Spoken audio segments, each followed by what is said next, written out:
Hai, Assalamualaikum warahmatullahi wabarakatuh. Kenalkan, nama saya Muhammad Juniawan Budi Nugroho. Biasa saya disapa Kak Jun, ya. Dan kakak merupakan salah satu seniman GSMS 2020 yang berasal dari kota susu. Mana kota susu? Ayo, ya betul, kota Boyolali, ya.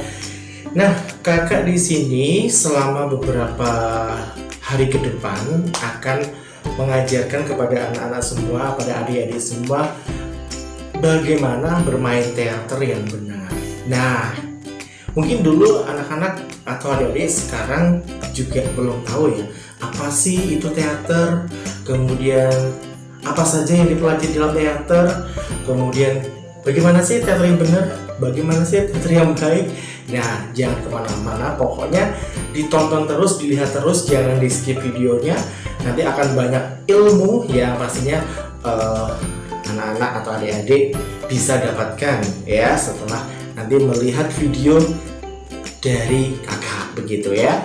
Oke, nah sebelum kita belajar, sebelum kita mengetahui lebih lanjut bagaimana itu teater dan sebagainya, siap belajar ya pastinya ya.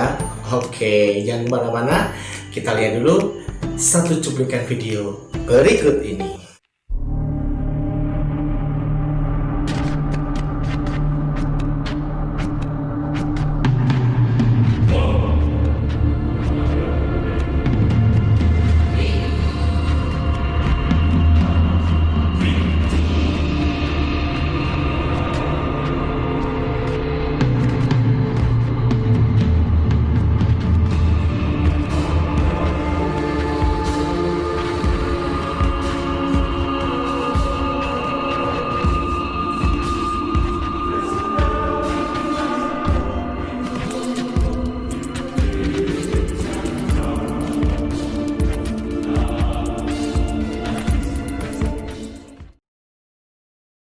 Nah, tadi adik-adik sudah melihat kan ya cuplikan video yang tadi kakak putarkan untuk kalian.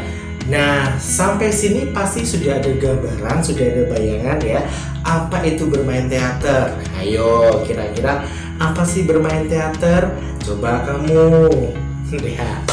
Oke, pasti kebanyakan adik-adik menjawab bermain teater adalah bermain drama. Iya, betul.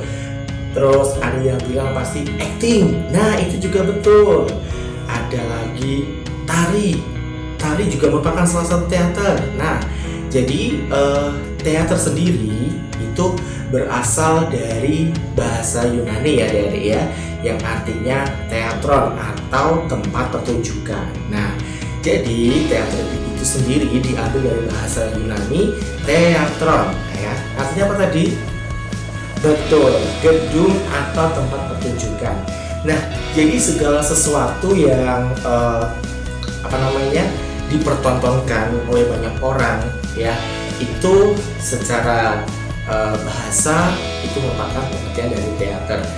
Tapi di dalam perkembangannya ya, pengertian teater itu lebih luas. Jadi kata teater itu diartikan segala sesuatu yang dipertunjukkan. Nah, pasti adik-adik pernah tuh ya melihat pentas ketoprak. Nah, yang ada itu merupakan salah satu kesenian Jawa.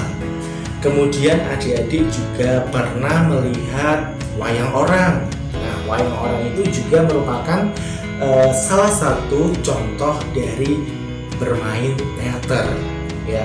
Mungkin kalau di sekolah ada pelajaran bahasa Indonesia ya deh ya, ada pelajaran bahasa Indonesia, kemudian ada materi drama. Nah, drama itu juga bermain teater. Sampai sini tahu ya, jadi bermain teater itu segala sesuatu yang berkaitan dengan seni pertunjukan ya, atau dipertontonkan di depan banyak orang, itu adalah seni teater. Namun secara sederhana, secara penghemat pemikiran kita, jadi teater itu bisa diartikan atau bisa dicontohkan misalkan ludruk ya. Ludruk itu kalau dari Jawa Barat. Terus kalau dari Jawa Tengah itu wayang orang ya. ketoprak, kemudian ada lagi sintren. Nah, sintren itu juga dari Jawa Tengah.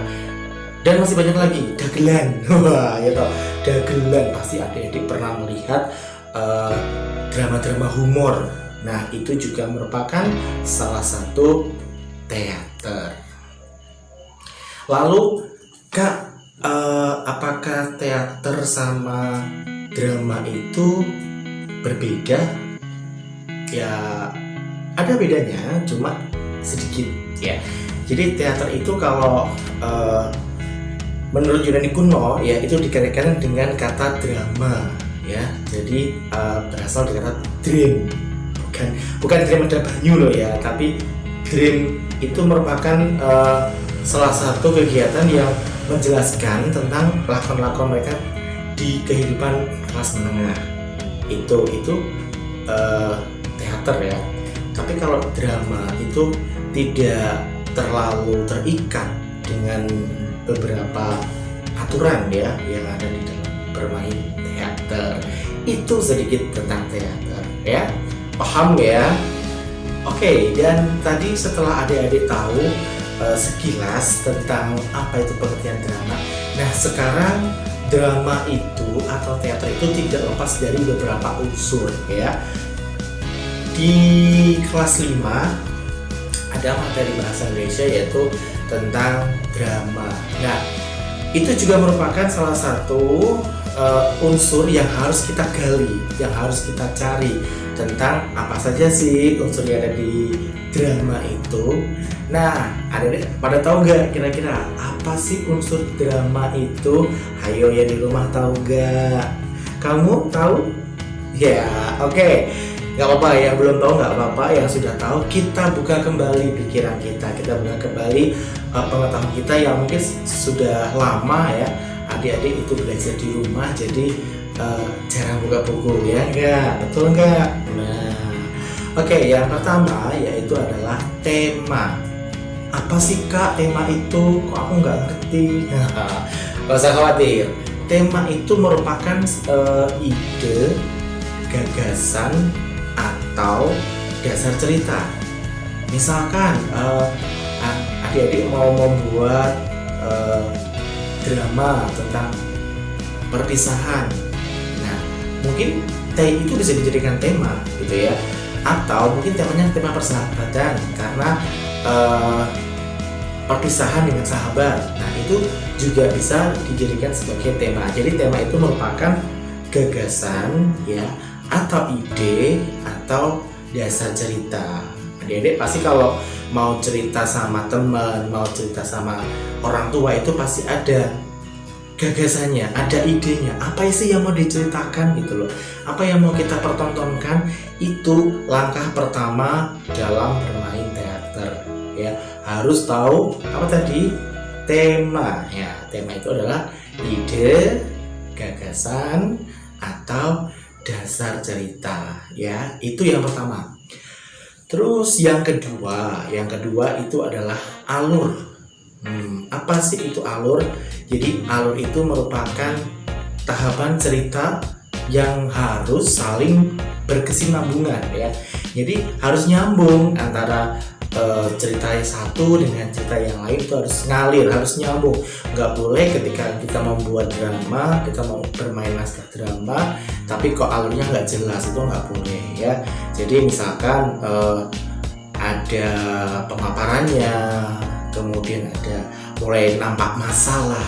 Nah, biasanya kalau dalam bermain teater atau dalam drama yang bagus itu yang pertama ada pengenalan masalah dulu.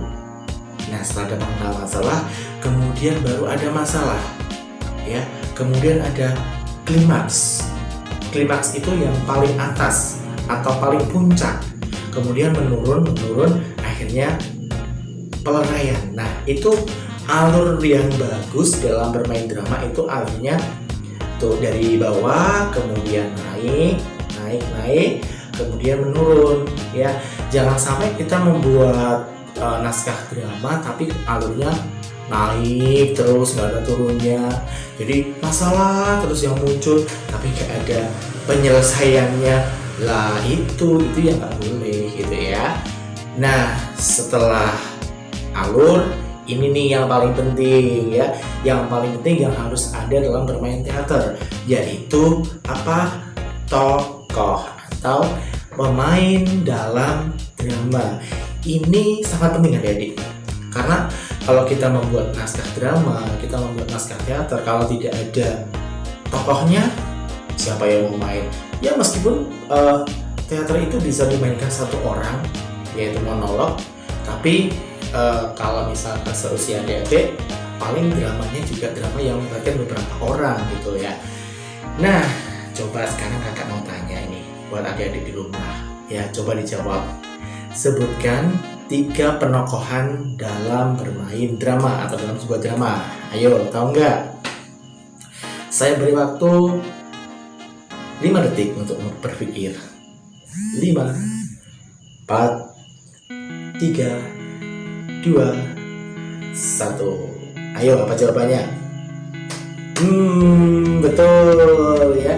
Tadi ada yang menjawab protagonis, antagonis, tritagonis. Nah, kira-kira apa sih yang dimaksud dengan protagonis, antagonis, tritagonis? Nah, jadi protagonis itu secara mudah pemahaman yaitu tokoh yang wataknya baik ya, seperti saya.